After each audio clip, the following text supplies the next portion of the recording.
boa noite. Boa noite. Chegam a 31 as mortes nos temporais de São Paulo. Reaberta a pista central da Marginal Tietê, 2 dias depois de o asfalto ceder. Em Pernambuco, a polícia procura um suspeito de assassinar 2 adolescentes. No Rio, um cidadão negro é morto na porta de casa por um vizinho que disse tê-lo confundido com um bandido. A Polícia Federal prende 6 suspeitos de envolvimento na destruição de helicópteros do Ibama. Cocaína envenenada mata 23 pessoas na Argentina. O presidente americano anuncia a execução do chefe do grupo terrorista Estado Islâmico. Soldados da Rússia se deslocam para a fronteira de Belarus com a Ucrânia. A OTAN afirma ser a maior movimentação militar russa desde os tempos da Guerra Fria. E o Kremlin declara que enviar mais tropas americanas para o leste da Europa aumenta a tensão na região. O diretor da OMS para a Europa diz que o continente está entrando num período de trégua na pandemia graças à vacinação.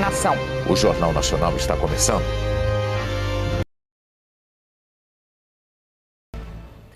A Companhia de Engenharia de Tráfego de São Paulo liberou hoje, no fim da tarde, a pista central da Marginal Tietê. Liberar o trânsito da pista central da Marginal Tietê significa restabelecer o caminho diário de 136 mil motoristas que passam por aqui e reduzir os congestionamentos que de segunda para terça aumentaram 98% num raio de 6 quilômetros do local do acidente. Dá um alívio, né, no fluxo do trânsito também, né? Como até o pessoal comentando, é uma artéria de São Paulo, não adianta, ela trava tudo. O prefeito da capital informou que a pista local, que foi parcialmente engolida pela cratera na obra do metrô, vai demorar para ser reaberta. Com certeza até 31 de março não estará aberta.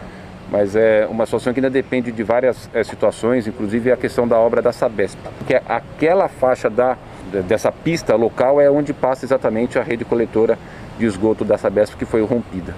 A cratera aberta na terça-feira por causa do rompimento da tubulação de esgoto ao lado da obra do metrô da linha 6 Laranja foi fechada com 4.000 metros cúbicos de concreto, o suficiente para construir um prédio de 25 andares.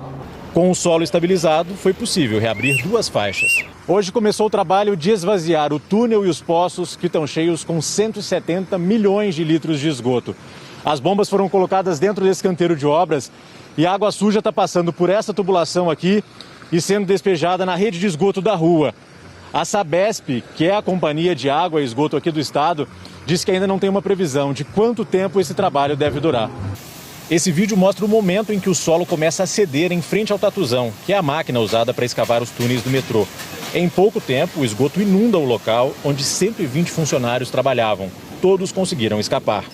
O ex-presidente da Associação Internacional de Túneis e professor da USP, Tarcísio Barreto Celestino, explica que possivelmente uma estrutura que é feita sobre a escavação do túnel do Tatuzão para suportar o peso do que está acima não aguentou e colapsou, já perto da abertura do poço de ventilação. O túnel de esgoto rompeu, possivelmente por falta de suporte abaixo dele, e o material do esgoto então fluiu para dentro do poço vertical, que já estava escavado e cuja parede já estava aberta para a chegada do TBM, do Tatuzão.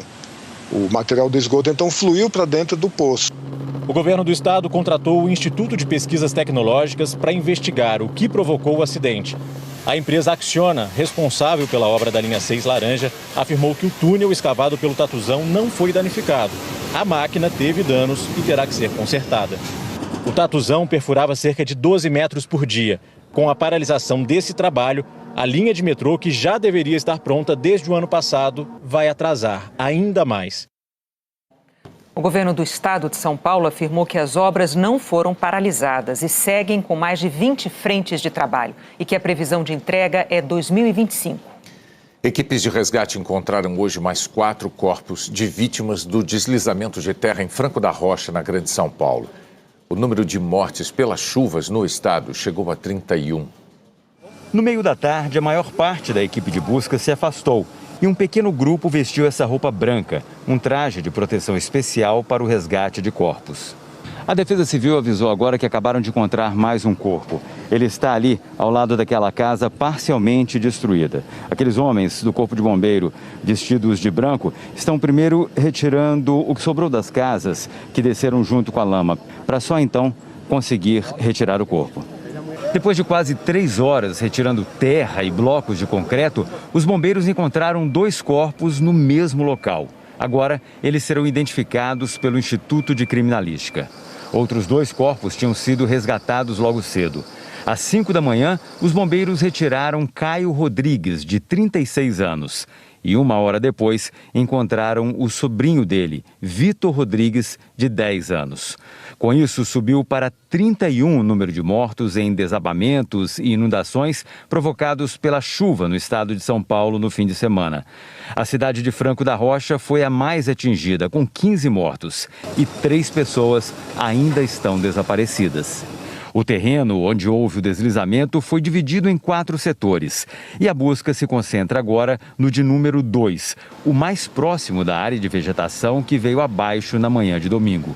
O governador de São Paulo, João Dória, do PSDB, foi ao local das buscas hoje de manhã.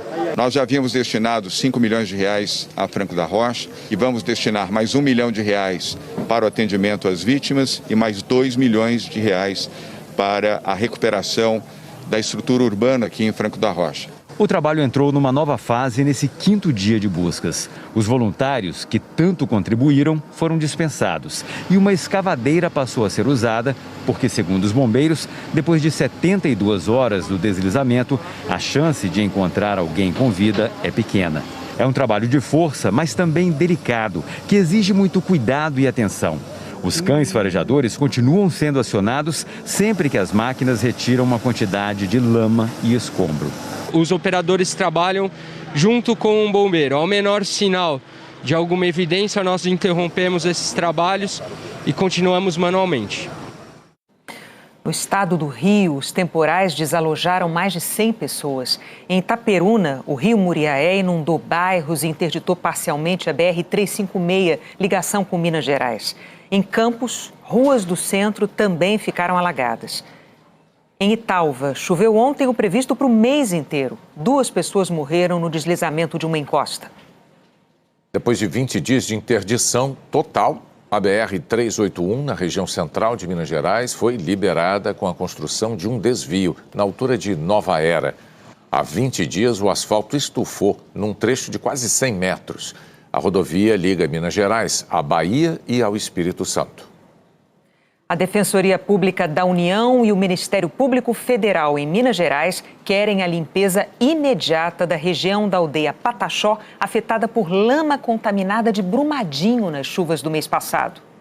Não é de hoje que os indígenas das etnias Pataxó e Ranhanhan, em São Joaquim de Bicas, na região metropolitana de BH, se veem cercados de incertezas. O rio Paraupeba está interditado para a pesca e para o consumo da água desde o rompimento da barragem da Vale em Brumadinho. Desde 2019, nós vivemos aqui de doações. Antes do rompimento, a gente tinha muitas pessoas, muitas pessoas da faculdades, né, turista aqui dentro da nossa comunidade, né? A gente vendia muito artesanato. Hoje em dia, a gente não vende mais nada. Com as chuvas fortes do mês passado, o Paraupeba transbordou. Os rejeitos de minério de ferro que estavam no fundo do rio se misturaram à lama. Com a inundação e pelo medo da contaminação, o grupo foi levado para uma escola municipal da região. Mas com a volta às aulas, todos tiveram que retornar semana passada. Nem eu, nem todos que se encontram aqui, né? Não se sente mais segura de estar aqui por conta da lama da aldeia, né? As crianças também não podem mais estar aqui embaixo brincando por causa da contaminação, né? Os resíduos muito fortes que tem aqui, né? As casas na aldeia continuam cheias de lama. A igreja virou abrigo para as famílias. Depois da última chuvarada e com mais uma enchente, o Ministério Público Federal e a Defensoria Pública da União entraram na justiça para que a mineradora Vale providencie a realocação dos indígenas para um local seguro. O pedido é para que também haja uma limpeza de toda essa área e um estudo técnico que ajude a definir um plano de recuperação da região onde se encontra a aldeia. Estudos do Instituto Mineiro de Gestão das Águas mostram que o rio Paraupeba ainda apresenta concentração de metais em quantidade maior que o limite de risco para consumo humano. Em dezembro, a presença de alumínio, por exemplo, era 2 vezes maior e de manganês até 10 vezes. O IGAM concluiu que esses registros refletem a movimentação dos rejeitos presentes na calha do rio Paraupeba. O defensor público afirma que o povo indígena precisa de reparação urgente. Entendemos sim que a empresa Vale tem responsabilidade na reparação em favor dessas comunidades indígenas, inclusive na adoção de medidas emergenciais relacionadas à realocação dessas famílias. A Vale declarou que já apresentou propostas de ajuda em decorrência das chuvas de janeiro, que mantém a ajuda médica aos indígenas e fez o repasse financeiro por causa do rompimento da barragem de Brumadinho. A Eliana Marques está aqui com a gente. Oi, Eliana, boa noite. Vamos começar a previsão do tempo para amanhã pela região sudeste? Vamos sim, Renata. Boa noite para você, para o Bonner, e boa noite a todos vocês. Quase todo o estado de Minas Gerais tem risco de temporal amanhã, inclusive em áreas próximas da divisa com o norte do estado do Rio de Janeiro e com o sul do Espírito Santo. Previsão de chuva forte também aqui no oeste do estado de São Paulo, no leste de Goiás, no centro-sul de Mato Grosso do Sul e em praticamente todo o sul do país. As tempestades vão se formar por causa de 2 sistemas de baixa pressão. Eles vão atrair as instabilidades formadas pelo calor e umidade no norte do país. Além da chuvarada, são esperados raios, ventania e até granizo. E 4 capitais terão muita chuva, não só amanhã, mas até o início da próxima semana. Em Belo Horizonte e Goiânia, os acumulados podem se aproximar dos 200 milímetros. Situação parecida em Campo Grande. Em Curitiba, a possibilidade de chover um pouco menos. Mesmo assim, tendência de grandes volumes também. Já em Santa Catarina, atenção voltada para toda esta área que começa no meio oeste do estado e vai até o litoral. Segundo a Defesa Civil, os temporais podem começar na próxima madrugada pelo oeste e ir se deslocando entre a tarde e a noite. Também tem aviso de chuva forte no norte e nordeste do país. Nestas regiões é mais difícil ter granizo. Já ventania e raios pode ter sim. E com tanta chuva, só sobra essa parte aqui com tempo firme o dia todo, justamente no interior nordestino. Renata. E as temperaturas continuam altas? Continuam altas, o tempo está bem abafado, tanto que no Nordeste, por exemplo, a capital que vai esquentar menos amanhã é Fortaleza. E vejam que a máxima prevista é de 29 graus. Em Cuiabá, 34 e em Boa Vista, 36 graus de novo. Deve ser a capital mais quente do país amanhã.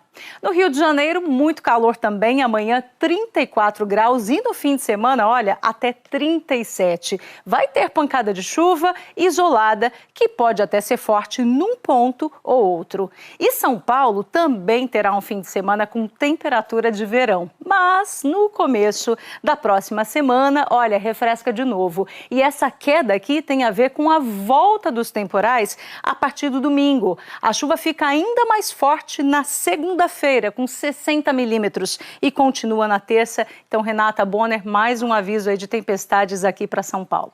Tá bom, obrigada, Eliana. A gente volta a conversar amanhã.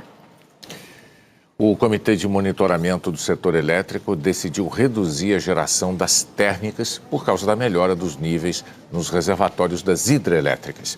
De agora em diante, só podem ser contratadas as térmicas com um custo de até R$ 600 por megawatt-hora.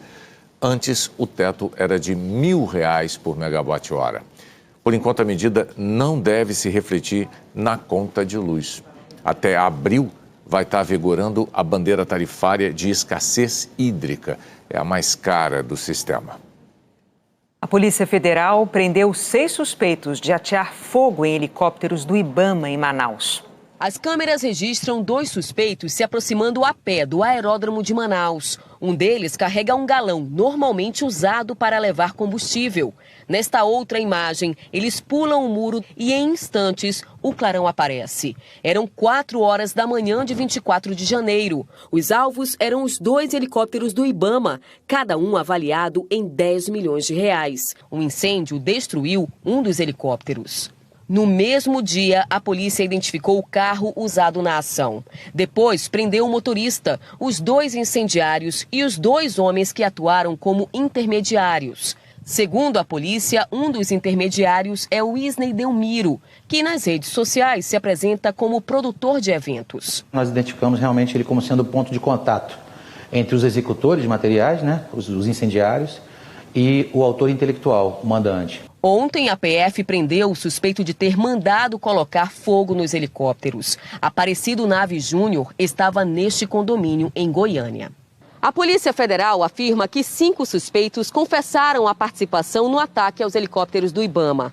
3 deles reconheceram o mandante, que, em depoimento, preferiu ficar em silêncio. A motivação do crime, segundo a PF, foi vingança. Uma represália às ações do órgão ambiental contra o garimpo ilegal em terras indígenas dos Yanomami, em Roraima. O autor intelectual teve aeronaves, equipamentos destruídos por ação de fiscalização no ano passado. O fato é que a gente acolheu vários indícios e provas do efetivo envolvimento dele, inclusive reconhecimento pelos demais, e outras provas técnicas ainda que no decorrer do processo vão ser colocadas dentro do inquérito policial.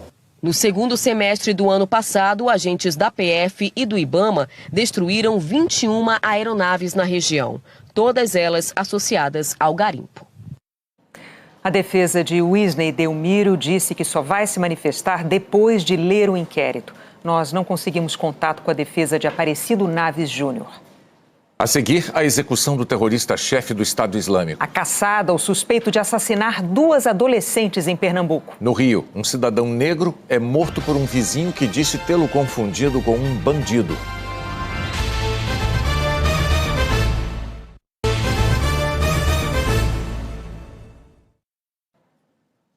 Policiais civis e militares estão procurando um suspeito de assassinar 2 adolescentes na zona da mata pernambucana. Motos, muitos policiais, helicópteros. Cenas que quebram a rotina pacata na zona rural de Glória do Goitá, município a 55 quilômetros do Recife. As buscas são por Edson Cândido Ribeiro, de 35 anos, suspeito de assassinar 2 jovens. Jailma Muniz da Silva, de 19 anos, foi estuprada e morta a facadas na segunda-feira pela manhã, quando levava uma refeição para a mãe, que é agricultora. Na terça-feira, o corpo de Cauane Maiara Marques, de 18 anos, foi encontrado num bueiro da cidade. Cauane estava desaparecida desde o último sábado, antes de Jailma ser encontrada morta pelos pais na zona rural de Glória do Goitá. A mãe de Cauane disse que Edson era conhecido da família. Ele era afim dela, mas ela não queria ele. Ele não se conformou e acabou com a vida da minha filha. A polícia investiga se é Edson quem aparece neste vídeo de câmeras de segurança perseguindo uma mulher de madrugada. Marinalva conseguiu fugir e prestou queixa à polícia. É ele. Eu não tenho dúvida nenhuma que seja ele. É ele sim. A mãe de Edson, Dona Eliette Ribeiro, pede que o filho se entregue. Eu queria falar com ele, para ele se entregar para a justiça, para não parar com essa guerra que está tendo aqui, que eu estou me sentindo muito mal. Dezenas de policiais civis e militares seguem as buscas nas matas, perto de onde ele mora com a mãe. A população viu ele cerca de uns 50 metros da residência, onde o efetivo estava próximo. Mas quando ele viu o efetivo e a população, ele se assustou e entrou numa área de mata. A população está assustada. É um sentimento assim de revolta, um sentimento de medo, um sentimento de impunidade. A Secretaria de Ressocialização de Pernambuco declarou que Edson Cândido Ribeiro já esteve preso, condenado por um estupro cometido numa outra cidade e que estava em liberdade condicional desde o ano passado. Um sargento da Marinha matou o vizinho na porta de casa na região metropolitana do Rio de Janeiro. O atirador disse que confundiu a vítima, um homem negro, com um bandido. Essas imagens são do circuito interno de segurança de um condomínio em São Gonçalo, na região metropolitana do Rio. Eram 11 horas da noite quando Durval Teófilo Filho, de 38 anos, chegava em casa depois do trabalho, segurando uma mochila. Dentro desse carro parado na entrada de uma garagem estava o sargento da Marinha, Aurélio Alves Bezerra. O controle remoto não estava funcionando e ele aguardava a mulher para abrir o portão. Quando Durval mexeu na bolsa, o militar disparou. O sargento da Marinha saiu do carro e atirou mais 2 vezes. Durval acenou com a mão, já caído. Quando percebeu que Durval estava desarmado e era um vizinho, o militar socorreu a vítima, que morreu no hospital. No hospital, Aurélio Bezerra foi preso em flagrante pelos policiais militares que estavam de plantão. O sargento da Marinha foi levado para a delegacia e indiciado por homicídio culposo, quando não há intenção de matar. Esse indiciamento pode mudar em até 30 dias. Em depoimento, ele alegou legítima defesa. O sargento disse que achou que fosse uma tentativa de assalto, quando a vítima caminhou na direção dele mexendo na mochila. Alegou ainda que o lugar é perigoso e costuma ter muitos assaltos. O que aconteceu foi uma covardia, porque meu irmão era trabalhador. Vai dizer que é legítima defesa? Não tem como, meu irmão não tinha arma, meu irmão veio do serviço, ele veio do trabalho. A mulher de Durval disse que está sendo ameaçada e preferiu não mostrar o rosto. Ela conversou com o repórter Adson Ramos. Mesmo ele falando que era vizinho, ele foi assassinado. Ele era preso, mas ele era trabalhador. Ele não merecia morrer desse jeito. Durval cresceu em uma comunidade e se mudou para o condomínio há 12 anos. Foi para lá em busca de mais segurança. No local do crime havia estilhaços de vidro espalhados pelo chão. Um amigo que trabalhou durante anos com Durval lembra o quanto ele sempre foi prestativo. A gente fica transtornado, óbvio, porque realmente era uma pessoa admirável por todos que passaram, próximo a ele ali. Sempre via aquele rapaz alegre, sempre via aquele rapaz prestativo, sempre.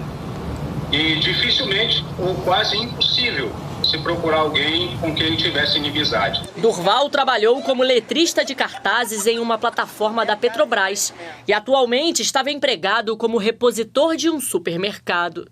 O laudo do Instituto Médico Legal diz que a causa da morte foi hemorragia interna produzida por projétil de arma de fogo. Durval deixa a mulher e uma filha de 6 anos. A vida dele era para a filha dele. E agora, como é que vai explicar para essa criança? Aonde que está o pai dela? Que alguém tirou a vida do pai dela porque achou que o pai dela fosse vagabundo sem ter nada na mão. Será que fosse um branco andando e mexendo na mochila? Tinham atirado no meu irmão 3 vezes e ele falando que ele era morador do condomínio. Será? Eu duvido. Mais um preto morto vai ficar por isso mesmo? E a justiça tem que ser feita. A Marinha afirmou que está colaborando para a elucidação do caso e lamentou a morte. A família do jovem congolês que foi espancado até morrer na praia da Barra da Tijuca disse que foi intimidada por policiais militares. Além da dor, agora o medo. Parentes de Moís Kabagambi dizem que foram intimidados por 2 PMs. O caso foi revelado pela Folha de São Paulo e confirmado pela TV Globo. Uma pessoa ligada à família, que prefere não se identificar, contou que no dia seguinte ao crime, a família foi até o quiosque Tropicália em busca de respostas sobre o que tinha acontecido com Moís e encontrou 2 policiais militares. Foi a primeira intimidação.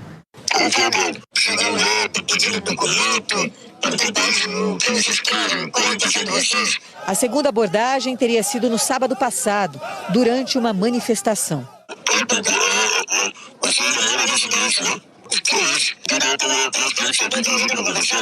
Os 3 agressores de Moís estão presos.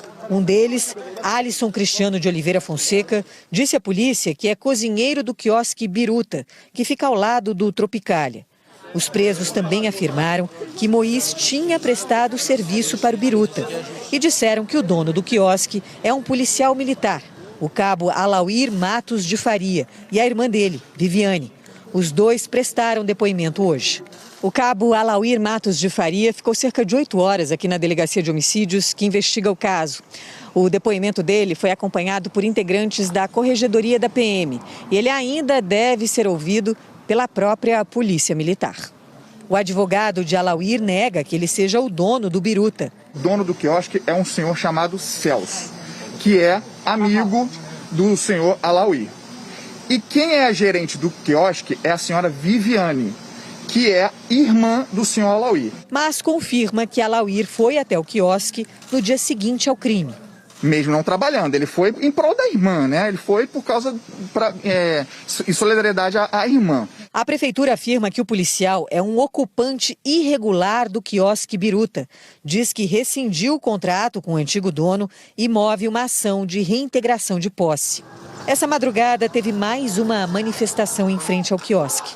Jovens protestaram contra a morte bárbara e cruel de Moís Kabagambe. Simboliza para nós uma asfixia, né? De ver um corpo jovem negro que tinha a nossa idade, né? Que faz parte de uma juventude que está sendo cada vez mais precarizada, com menos acessos a direitos, principalmente a juventude negra que no Brasil nunca teve acesso pleno aos direitos. O Supremo Tribunal Federal mandou o governo do Rio de Janeiro elaborar em até 90 dias um plano para reduzir a letalidade das ações policiais em comunidades do estado. O STF também determinou que as operações tenham justificativa declarada, que sejam feitas durante o dia e com a presença de ambulâncias quando houver possibilidade de confrontos armados.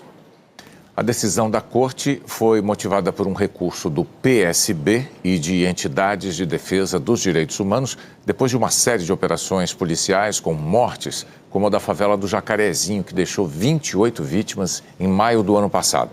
O governo do estado do Rio afirmou que está concluindo um plano de redução de letalidade policial e que, entre as medidas, está a aquisição de câmeras para registrar as operações. O presidente americano Joe Biden anunciou hoje o resultado de uma operação dos Estados Unidos na Síria para matar o chefe do grupo terrorista Estado Islâmico.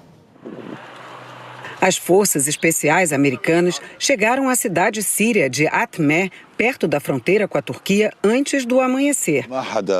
Este homem conta que eles usaram um alto-falante para ordenar que todos se entregassem sem resistência. Mas o chefe do Estado Islâmico, Abu Ibrahim al-Hashimi al-Quraishi, escolheu o confronto. Trocou tiros com os militares e detonou uma bomba no terceiro andar da casa onde morava. Nas paredes, marcas de sangue e sinais de que crianças moravam ali. O governo americano disse que o terrorista e mais 3 pessoas morreram na explosão, mas a Defesa Civil da Síria afirma que, ao todo, 13 pessoas morreram no ataque, entre elas mulheres e crianças. Al-Quraishi liderava o Estado Islâmico desde outubro de 2019, quando o criador do grupo, Abu Bakr al-Baghdadi, morreu num ataque dos Estados Unidos. No mês passado, Al-Quraishi comandou o ataque a uma prisão na Síria para tentar libertar combatentes. Quase 400 pessoas morreram. A operação de hoje foi preparada durante meses pelos serviços de inteligência para evitar baixas entre os militares americanos. O sucesso era vital para o presidente Joe Biden. Analistas temiam que a retirada desastrosa das tropas americanas do Afeganistão fortalecesse os grupos terroristas da região. Na Casa Branca, Biden disse que a operação é uma prova da capacidade dos Estados Unidos de eliminar ameaças terroristas, não importa onde elas se escondam. No Pentágono, o porta-voz John Kirby foi mais cauteloso. O Estado Islâmico continua a representar uma ameaça. Ninguém está cantando vitória. Ele afirmou que os Estados Unidos vão continuar a combater o grupo extremista, que tem como finalidade matar e aterrorizar o mundo.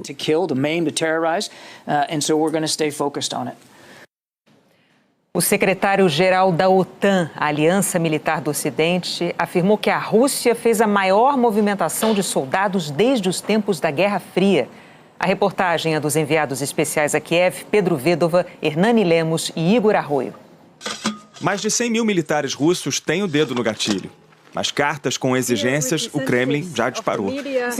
A primeira-ministra finlandesa leu a cobrança russa por garantias de segurança. A presidente da Comissão Europeia também.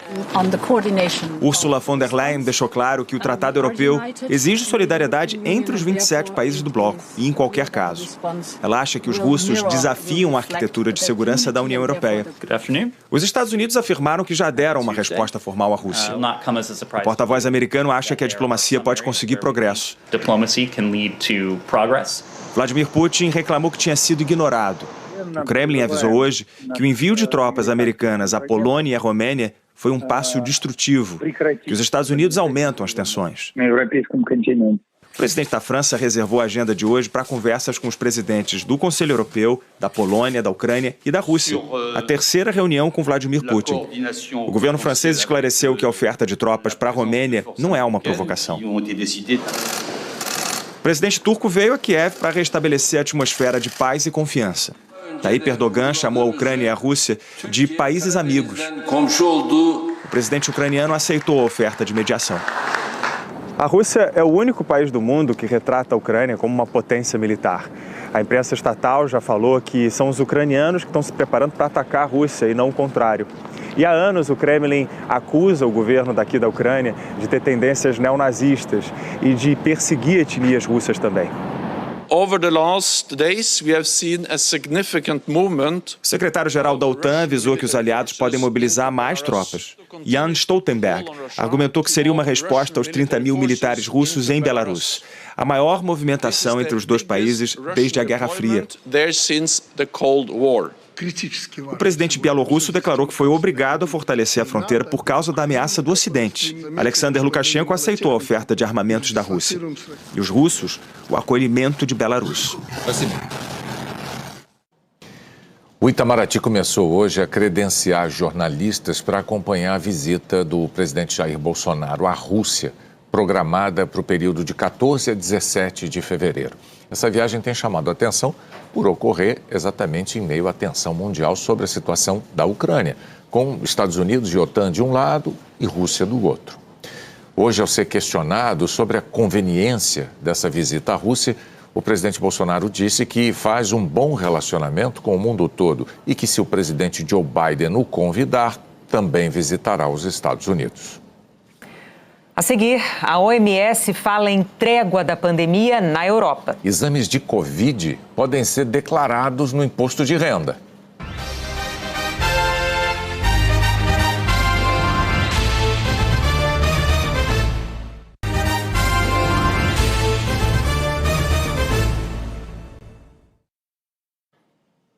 Desde o início da pandemia, milhares, talvez milhões de brasileiros tiveram que pagar caro para saber se estavam com Covid. Mas esses gastos com testes podem ser deduzidos do imposto de renda. Em janeiro, a Luísa pagou R$ 150 por um teste rápido num laboratório de Florianópolis. A professora de inglês descobriu agora que esse valor pode ser deduzido do imposto de renda. São gastos, querendo ou não, elevados, né? Então, poder fazer essa dedução já é uma maneira de ressarcir, né, a gente desse prejuízo que acaba tendo num momento de emergência, né? Com a chegada da Ômicron, muitos brasileiros correram para fazer o teste. Dependendo da urgência, o exame chega a custar R$ 700. A Luísa lamenta não ter declarado, no ano passado, a despesa com um teste feito em 2020. Não, eu não declarei. Eu tentei pedir um reembolso pelo meu plano de saúde, mas ele não cobriu. Exames de Covid feitos em hospitais, laboratórios e clínicas em 2021 podem ser declarados como despesas com saúde. Os valores devem ser relacionados no campo pagamentos efetuados no modelo completo do imposto de renda. Basta incluir nome e CNPJ da empresa onde o exame foi realizado e o valor pago.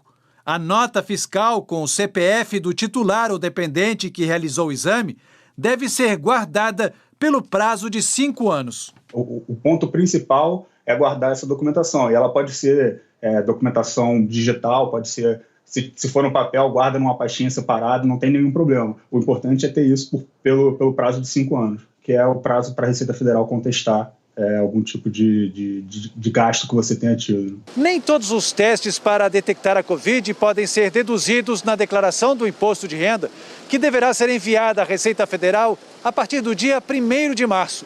Os testes feitos em farmácia, por exemplo, não têm esse benefício da legislação tributária. A legislação do imposto de renda, no artigo 73, ela permite a dedução só de hospitais, laboratórios e clínicas. Então, exames e compras de farmácia, assim como remédios, não têm possibilidade de dedução do imposto de renda. Exames realizados este ano poderão ser declarados no imposto de renda do ano que vem. A Luísa, desta vez, ficou atenta e pediu a nota fiscal. Eu pedi mesmo ali na hora que eu fui fazer o teste e a moça disse que ela ia emitir e me enviar por e-mail, então essa nota tá guardada no meu e-mail e depois vai ser anexada na declaração. O diretor da Organização Mundial da Saúde para a Europa afirmou que, neste momento, o continente está em condições de começar a controlar a transmissão do coronavírus. Na Itália, se fala em trégua da Covid-19. Na Europa, até em começo do fim da pandemia. O otimismo vem da combinação de 3 fatores. O velho continente atingiu um índice muito alto de vacinação. Está saindo do inverno e a gravidade da variante Ômicron demonstrou ser menor do que as anteriores. Mas o diretor da Organização Mundial da Saúde para a Europa, Hans Kluge, lembrou que a região europeia registrou 12 milhões de novos casos na semana passada, a maior incidência semanal desde o começo da pandemia, disse ele. This is the highest weekly case incidence since the start of the pandemic. 30% de todos os casos de Covid desde o início da pandemia foram relatados somente este ano. Hans Kluge explicou que as internações continuam aumentando, principalmente em países com menor adesão à vacinação na população vulnerável. Os doentes na terapia intensiva não aumentaram tanto e o número de mortes está começando a se estabilizar. Serão as vacinas a garantir que a Europa saia da pandemia antes de outras regiões do mundo. Hoje entrou em vigor na Áustria a vacina obrigatória para os adultos. Na Grécia, os maiores de 60 anos são obrigados a se imunizar. Na Itália, quem tem mais de 50 anos e não se vacinar terá que pagar multa. Vários países da Escandinávia estão liberando a população das restrições. Mais cautelosa, a Itália, que perdeu 150 mil pessoas nesta pandemia, está fazendo uma abertura gradual. As máscaras ao ar livre serão obrigatórias até 10 de fevereiro. Aqui no Brasil, o perfil dos pacientes internados por Covid em hospitais é o maior exemplo da importância de completar o esquema vacinal contra o vírus. A Ômicron é conhecida por ser uma variante de alto contágio do coronavírus, mas ela age de maneira diferente em quem se vacinou e em quem não tomou a vacina. É o que mostra, por exemplo, esta lista de pacientes de um hospital em Florianópolis. De 10 pacientes internados na UTI, 8 não tomaram vacina. Os outros 2 estão com esquema vacinal incompleto, têm comorbidades. Mas, segundo o médico que fez o vídeo, esses 2 pacientes estão se recuperando bem. O professor de infectologia da Faculdade de Medicina da USP, Esper Calas, explica por que o comportamento da Ômicron entre vacinados e não vacinados é bem diferente. A Ômicron, ela consegue driblar a defesa inicial porque o vírus tem muitas mutações. Naqueles não vacinados, causa doença grave que parece as variantes anteriores. Mas em quem está vacinado, há proteção contra a doença grave. Ele diz que entre os não vacinados, o vírus entra no organismo e pode causar infecção no sistema respiratório e inflamação grave nos pulmões. Entre os vacinados, o vírus entra no organismo, se multiplica na via respiratória superior, mas, em geral, sem inflamar os pulmões. A vacina cumpre seu papel porque ela tenta simular o que seria uma infecção pelo vírus. Então, as proteínas que estão codificadas na vacina entram em contato com as células de defesa do organismo, que leva alguns dias, poucas semanas, para conseguir produzir a sua camada protetora. O Hospital Emílio Ribas é um dos principais centros médicos de referência da cidade de São Paulo. E aqui, 8 em cada 10 pacientes internados na UTI não são vacinados ou estão com esquema vacinal incompleto. O infectologista Jamal Suleiman destaca que o vírus sempre ataca as pessoas mais vulneráveis, ou seja, crianças ainda não imunizadas e adultos que não tomaram a vacina. Na semana passada, por exemplo, chegou uma senhora com múltiplas comorbidades, Veja, ela já teria tido a oportunidade de receber as 3 doses de vacina.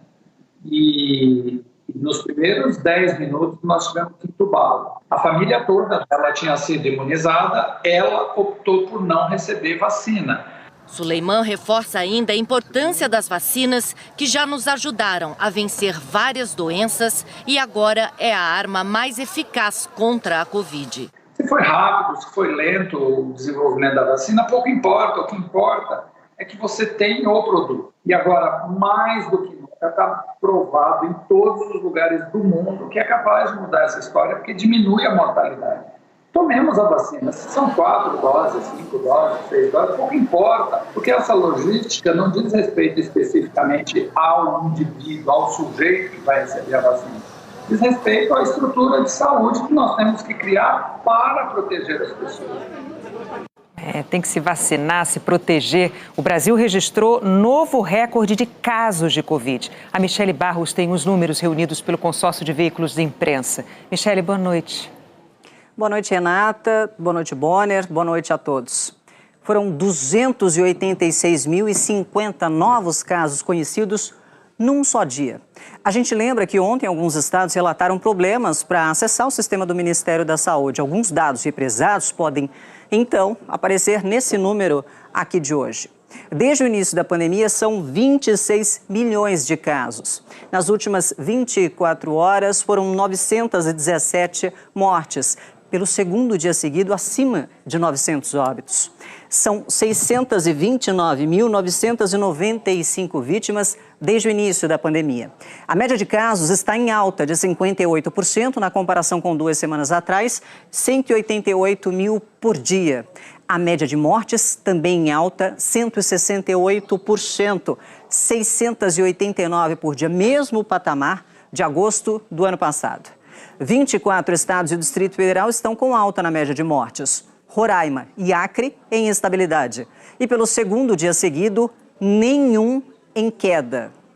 Agora os dados da vacinação. 6 estados não divulgaram as informações nesta quinta. Nas últimas 24 horas, 241 mil pessoas receberam a primeira dose, 200 mil a segunda ou a dose única e 480 mil a dose de reforço. Ao todo, mais de 900 mil vacinados hoje. Do início da campanha de vacinação até agora, 166 milhões de brasileiros tomaram a primeira dose, 77,29% da população. 150 milhões e 600 mil estão com a vacinação completa, 70,11%. E quase 49 milhões receberam a dose de reforço, 22,78% de todos os brasileiros. Agora os percentuais em relação à população que pode se vacinar. 82,95% tomaram a primeira dose liberada para todos a partir dos 5 anos. 75,26% dos que têm 5 anos ou mais estão com vacinação completa. E 30,25% receberam a dose de reforço. Aqui, as pessoas com 18 anos ou mais. Os estados agora aqui em verde escuro são os mais adiantados na vacinação completa, levando em conta a população com 5 anos ou mais que pode ser vacinada. São Paulo continua liderando o ranking. Outras informações em g1.com.br/coronavírus. Renata, Bonner. Obrigado, até amanhã. O ex-deputado federal mineiro Tilden Santiago, do PT, morreu de Covid ontem, aos 81 anos. Tilden Santiago nasceu em Nova Era, foi fundador do Partido dos Trabalhadores, deputado federal por 3 mandatos e embaixador em Cuba em 2003 e até 2007. A seguir, cocaína envenenada mata mais de 20 pessoas na Argentina. O Brasil estreia nas Olimpíadas de Inverno.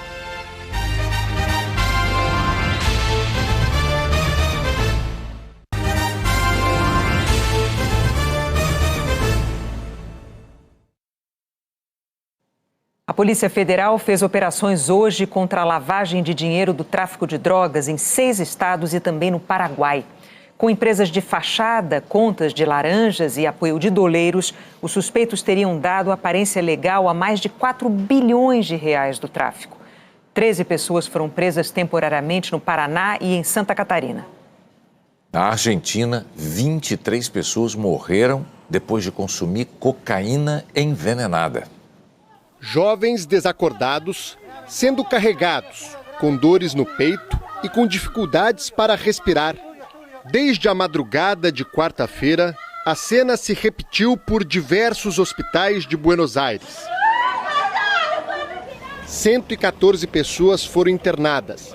Todas haviam consumido cocaína vendida em uma comunidade chamada Puerta Ocho, na região metropolitana da capital argentina. Este rapaz conta que consumiu a droga e que durante a manhã estava destruído, com vômitos e dores em todo o corpo.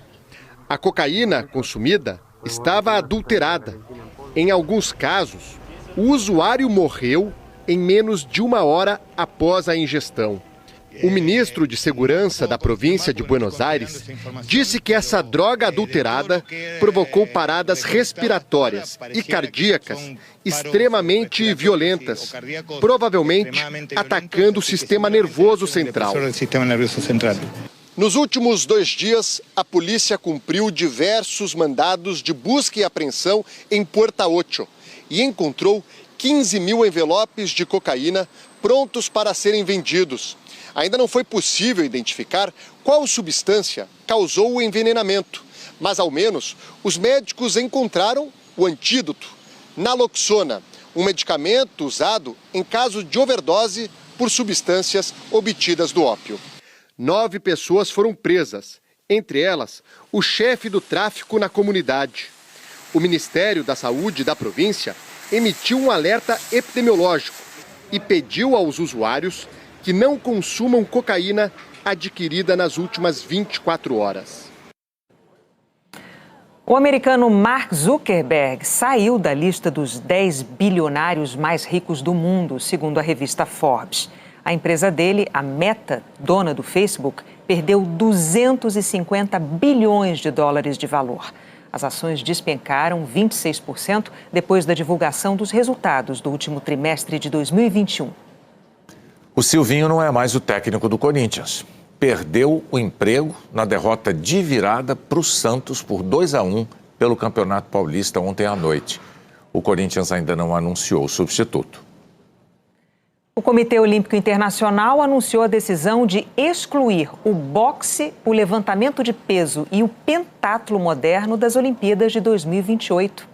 O COI cobrou mais transparência da Associação Internacional de Boxe e da Federação de Levantamento de Peso. No pentatlo moderno, o pedido é para tornar a modalidade mais atraente ao público. A decisão pode ser cancelada se as federações cumprirem as demandas do COI até o ano que vem. O Brasil estreou hoje nas Olimpíadas de Inverno em Pequim. Dual, nascida nos Estados Unidos, filha de pai americano e mãe brasileira, já aparecia com os esquis desde os 2 anos de idade. Foi engraçado porque quando ela falou, mãe, eu quero esquiar pelo Brasil. Que eu pude fazer um run bom. Eu tinha um pouco de dificuldade saindo do primeiro salto, mas eu estou feliz que eu consegui botar tudo junto. 11º lugar. No domingo, Sabrina volta para a pista para disputar uma vaga nas finais da competição. A primeira brasileira a competir no esquimogos em Jogos Olímpicos vai levar do dia de hoje lembranças calorosas, mesmo em temperaturas abaixo de 0. Do Rio de Janeiro, a torcida dos avós. Dos Estados Unidos, os pais grudados na TV. E na China, uma chamada de vídeo reuniu o orgulho olímpico da família. Obrigada! Te amo também. Beijo. Mesmo com 17 graus negativos, dá pra ver as lágrimas escorrendo de emoção, né? É. Eles vão congelar aqui no meu rosto. Mas são lágrimas de alegria? Aham, de alegria, com certeza. O Jornal da Globo é depois do BBB e do Lady Night. Boa noite. Boa noite. Até amanhã.